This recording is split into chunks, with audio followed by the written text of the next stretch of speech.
Bismillahirrahmanirrahim. Welcome to the theory of automata in lecture number 23. And last lecture we have discussed the basic finite automaton with output concept, जिसके अंदर हमने पहले तो ये समझा कि ये फाइनाइट ऑटोमेटन विद आउटपुट का क्या प्रोसेस है, क्यों हम यूज़ करना चाह रहे हैं। तो इसके हवाले से जो मशीन्स हैं वो दो हमने कहा होती हैं, मूर मशीन और मीले मशीन। लास्ट लेक्चर में हमने कंप्लीट जो है वो मूर मशीन को स्टडी कर लिया था और उसकी फॉर्मल डिस्क्रिप्शन और उसकी जो डेफिनेशन और इसके अलावा हमने उसकी एक एग्ज़ाम्पल भी कवर की थी। और मुझे उम्मीद है कि आपने उस एग्ज़ाम्पल को अच्छी तरीके से देख लिया होगा और वो आपको समझ भी आ गई होगी। तो उस हवाले से आपको जो मैं असाइनमेंट देने लगा हूँ वो अब आपकी स्क्रीन के सामने है कि ये आपने 28 जुलाई को सबमिट करवानी है। और इसके अंदर आपको एक मूर मशीन दी गई है और इसकी आपने मालूम करनी है, इस स्ट्रिंग को रन करना है इस पे, और उसकी जो आउटपुट है वो आपने बतानी है। और वही आउटपुट टेबल भी बनेगा, इसमें ट्रांजिशन टेबल भी बनेगा, तो वो आपने बनाने हैं।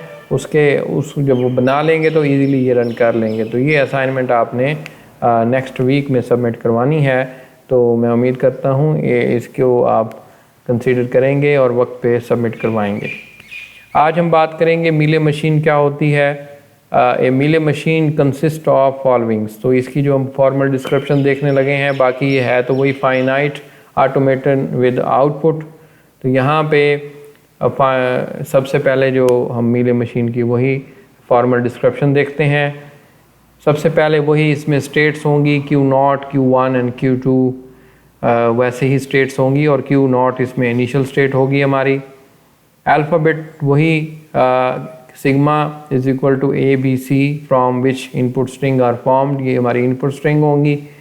और इसके अलावा हमारे पास जो नेक्स्ट हमारी चीज़ है वो हमारे पास होगी गैमा। गैमा हमारा आउटपुट करैक्टर्स पे मुश्तमिल होगा जो X, Y, Z हो सकते हैं। लास्ट केस में भी आपके सामने 1, 0 था। उसके बाद जो practical representation with the state directly as is labelled by the input letter along with the output character. चौथे नंबर पे जो इसमें फ़र्क है वो ये है कि जब हम FA के एक स्टेट से दूसरी स्टेट पे जाते हैं तो उसके दरमियान जो एज होता है, यानी वो एरो होता है, उसके ऊपर आप या A रीड करके जाते हैं या B रीड करके जाते हैं। लेकिन अब आपने उसमें एक जो इंक्लूड करनी है चीज़ वो ये है कि A जब आप रीड करते हैं तो उसके साथ भी आउटपुट लेटर आएगा, और अगर आप B रीड करते हैं तब भी उसके साथ, यानी उस ट्रांजिशन के साथ इनपुट लेटर तो आएगा ही, लेकिन साथ स्लैश लगा के आपने उसके साथ आउटपुट लेटर भी देना है। ये जो है वो एक नया चेंज है। Note it not possible to give the transition the table in this case. तो इसमें टेबल वगैरह देना जो है वो मेरे ख्याल में आप दें या ना दें आपकी मर्ज़ी है, लेकिन यहाँ पे टेबल वगैरह आम तौर पर यहाँ पे नहीं दिया जाता ट्रांजिशन टेबल इस केस में। It is not noted that since the similar to the Moore machine in the Mealy machine no state designate to the final state. जैसे कि मूर मशीन में स्टेट नहीं थी फाइनल, मीले में भी नहीं होगी। And there is question accepting for any language by the Mealy machine. इसमें भी हम ये चीज़ ज़ाहिर नहीं कर रहे होंगे कि मीले मशीन कौन सी लैंग्वेज को एक्सेप्ट करती है। However, in the some cases there is a relation between an input string and corresponding to the output string may be identified by the Mealy machine, and moreover the state to be initial is not important as if the machine is used for several times it is restarted after the some time। वही बातें हैं सारी जो हमने Moore machine को define करते हुए use की थी। कोई जो चेंज जो बेसिक था वो मैं पहले ही बता चुका हूँ। तो ये सारी वही कहानी है जो पहले हम बात कर चुके हैं इस पे। इसके ऊपर मैं मज़ीद जो है वो ज़्यादा टाइम नहीं लगाता। आगे चलते हैं और नेक्स्ट जो चीज़ हमने डिस्कस एग्ज़ाम्पल देखनी है इसकी। एग्ज़ाम्पल आप देखें, Mealy machine having the state Q0, 1, 2 and 3 and Q0 is a start state, and sigma जो हमारे पास सेट है वो ए और बी का है, ये इनपुट लेटर्स हैं, और गैमा हमारा सेट है 1 और 0, ये हमारे आउटपुट लेटर्स हैं। अब आप देखें कि आपके सामने ये मशीन आपको दी गई है, वही स्टेट्स हैं, वही सब कुछ है, लेकिन मशीन भी बिल्कुल वही है जो हमने मूर मशीन के तौर पर ली थी। यहाँ पे फ़र्क ये आ गया कि पहले हम स्टेट के साथ जो है वो आउटपुट लेटर लिखते थे, लेकिन अब हमने लेटर्स के साथ आउटपुट लिखे। ये देखें A/0, B/1, B/1, A/1, B/0 और B/1। इसी तरह लूप के साथ भी आ गया। तो यानी जो ट्रांजिशन लेबल्स हैं उनके साथ हमने ये आउटपुट लेटर्स वगैरह लिखने हैं, हमने स्टेट्स के साथ नहीं लिखने। बाकी इसमें कोई ख़ास फ़र्क नहीं है। इवन कि यहाँ पे आप Q0 में पहले यहाँ पे 0 था, यहाँ पे भी अब 0 ही है, यानी अब ये लेटर्स इस तरह आपको दिए गए हैं। तो अब इसको अब हम रन करते हैं, एक स्ट्रिंग लेके वही स्ट्रिंग हम इस पे रन कर रहे हैं जो हमने मूर मशीन के केस में रन की थी। तो यहाँ पे हमारे सामने जो एग्जांपल है वो आपके सामने है, इसको हम रन करते हैं तो ये इसकी आउटपुट आती है। लेकिन ये कैसे आई इसको भी देख लेते हैं। यहाँ पे वही टेबल हमने बनाया है, वैसे ही मैं इसको अब एक्सप्लेन नहीं करूँगा। यहाँ पे जो फ़र्क है वो मैं आपको बता देता हूँ।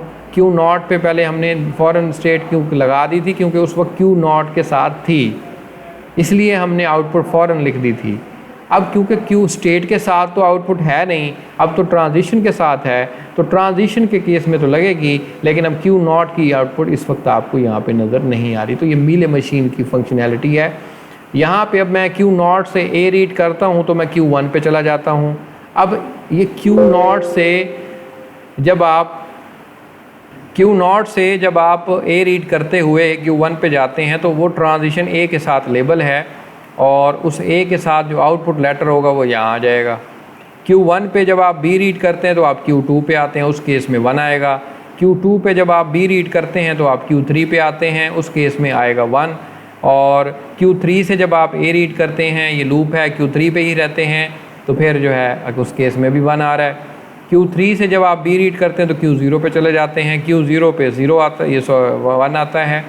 और Q0 से जब आप B रीड करते हैं तो Q3 पे आ जाते हैं, फिर इसी तरह B रीड करते हैं तो Q0 पे आ जाते हैं, and so on so forth. और यहाँ पे वो सारे लेटर्स आ गए।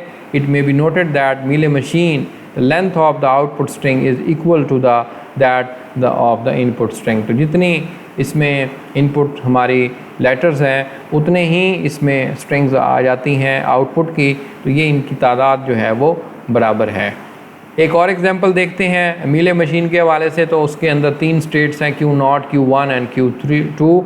Q0 हमारी जो है वो यहाँ पे इनिशियल स्टेट है। यहाँ पे हमारे पास जो सिग्मा है वो A और B पे मुश्तमिल है, और गैमा हमारा 0 और 1 पे है। ये मशीन आपको दी गई है। यहाँ से इसको जब आप इसके लेटर प्रिंट करेंगे तो ऑफ कोर्स इसका टेबल आप खुद बनाएं और उसमें देखें कि कैसे बनेगा।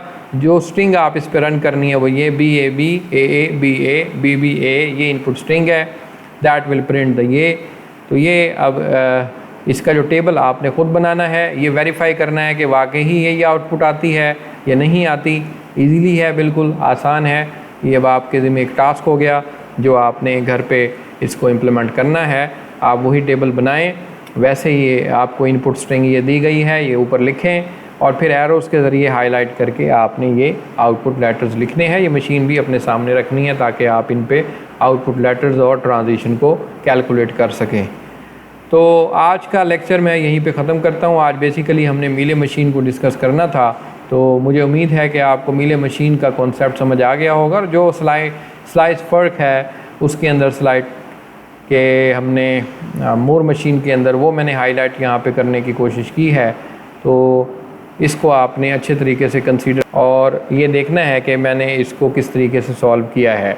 आपने भी मूर मशीन और मीले मशीन का जो बेसिक फ़र्क है वो यही है कि हम स्टेट्स के साथ वहाँ पे आउटपुट लेटर लिखते हैं मूर मशीन में, और यहाँ पे ट्रांजिशन के साथ लिखते हैं। और थोड़ा सा जो फ़र्क आया वो ये आया दूसरा कि वहाँ पे जब हम ट्रांजिशन आउटपुट टेबल बनाते हैं तो उसमें जो पहली हमारी इनिशियल स्टेट होती है, क्योंकि उसके साथ आउटपुट लेटर होता है, तो वो सबसे पहले स्ट्रिंग में आ जाता है। उसके बाद आगे तो फिर वही प्रोसेस है। लेकिन मीले मशीन के अंदर ऐसा होता है क्योंकि वो तो आउटपुट लेटर जो होते हैं वो ट्रांजिशन के साथ एसोसिएटेड होते हैं। तो वहाँ पे ऐसा नहीं होता कि आप जब पहली स्टेट से शुरू करते हैं तो फ़ौरन उसका लेटर भी आ जाए, बल्कि आप उसमें ये देखते हैं कि ट्रांजिशन जब उसमें एक ही हो जाएगी तब जो है उसके अंदर सारी चीज़ें आएंगी। तो आज का लेक्चर हम यहीं पे ख़त्म करते हैं। आपने इन दोनों की प्रैक्टिस करनी है और जो आपको आज टास्क दिया है वो भी आपने असाइनमेंट दी है वो भी वक्त पे कंप्लीट करवानी है। और वो तमाम हमारे हाफ़ कोर्स कंप्लीट हो चुका है, आपने इसकी अच्छे तरीके से तैयारी करनी है और शुरू के लेक्चर्स को आप बार बार देखें। अगर कोई कन्फ्यूजन है तो मुझे एज ए कमेंट के तौर पे भी आप बता सकते हैं और एज ए ईमेल के तौर पे बता सकते हैं। तो आज का लेक्चर हम यहीं पे ख़त्म करते हैं। तब तक के लिए खुदा हाफिज़।